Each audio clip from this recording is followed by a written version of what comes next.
Böyle.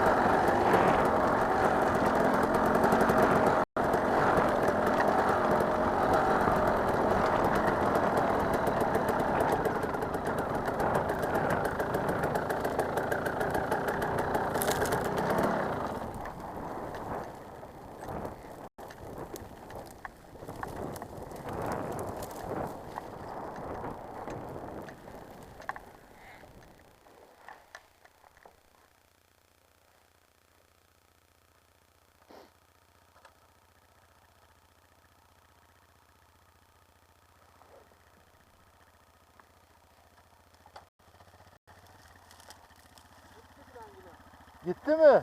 Eyvah. Niye peki? Ön fren hızlanma hiç Metin abi. Ön fren hızlanma. Sağlı. Beni takip et sen.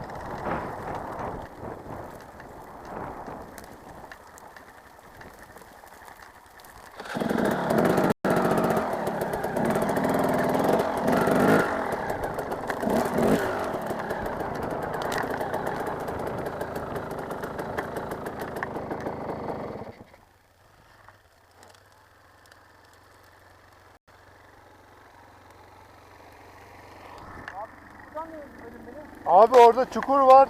Oradan geçemezsin. Aynen devam abi.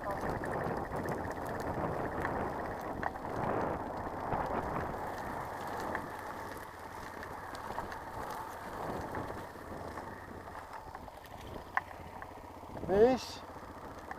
Abi. Hayırdır? Keyif mi yapıyorsunuz siz? Tamam mıyız? Tamam hadi. Ne oldu ki? Hadi İsa.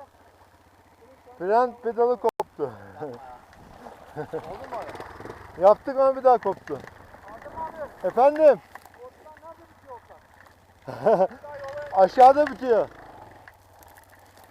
Bak ters gitmeyin ha.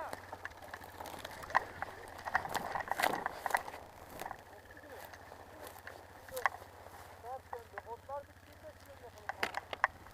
Aşağıda yapalım.